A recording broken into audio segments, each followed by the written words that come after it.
Hello আমার প্রিয় বন্ধুরা বেশ কিছুদিন আগে আমরা একটা সিঁড়ি ঘরে প্রোফাইল লাইট লাগানোর একটা ভিডিও আপলোড করেছিলাম এবং সেখানে তোমরা খুব সুন্দর ভালো রেসপন্স দিয়েছো।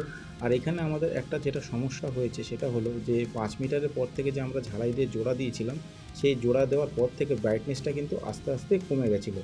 তো এইটাকে আমরা সম্পূর্ণ কীভাবে ঠিক করেছি আশা করি তোমরা যদি আমাদের এই ভিডিওটা দেখো তাহলে বুঝতে পারবে।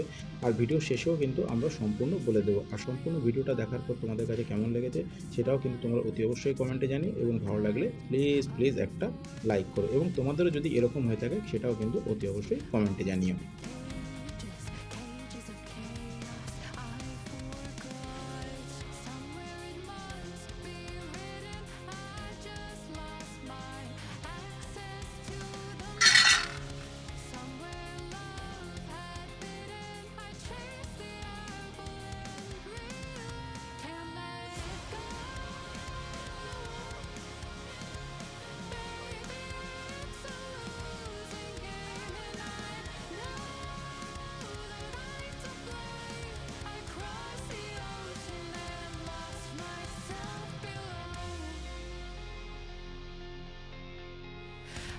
তোমার প্রিয় বন্ধুরা, তোমরা দেখলে যে আমরা যখন দুটো প্রোফাইলকে ঝালাই করে নিয়েছিলাম তখন কিন্তু আমাদের এখানে 5 মিটারটা শেষ হয়ে গেছিল। তারপর থেকে এখান থেকে ব্রাইটনেসটা কমে গেছিল। আর তারপরে আমরা কি করলাম, যে আমরা দুটো আলাদা তার নিয়ে এসেছি আমাদের ওখান থেকে, একদম গোড়া থেকে।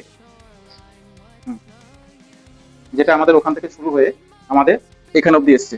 ব্রাইটনেসটা এখানে আমাদের ব্রাইটনেসটা ঠিক ছিল, তারপর আবার এখান থেকে আমাদের হালকা হয়ে গেছিল। তখন আমরা আলাদাভাবে দুটো তার নিয়ে এসে এখানে আমরা ঢালাই করেছি। ঢালাই করে তারপরে আবার আমরা দেখেছি যে তোমরাও যদি এরকম স্ট্রিপ লাইট ডাইরেক্ট ঝালা দিয়ে করো তাহলে সেই ক্ষেত্রে কিন্তু লাস্টের দিকে ভোল্টেজটা ড্রপ হয়ে যায়। তো এইভাবে যদি তোমরা করো তাহলে আশা করি পুরো সম্পূর্ণ তোমরা ব্রাইটনেসটা পাবে। তো আমার প্রিয় বন্ধুরা, তোমাদের কাছে এই ভিডিওটা কেমন লেগেছে অবশ্যই কমেন্টে জানিও। ভালো লাগলে প্লিজ একটা লাইক করো। দেখা হচ্ছে তোমাদের সঙ্গে নেক্সট ভিডিওতে। ততক্ষণের জন্য টাটা।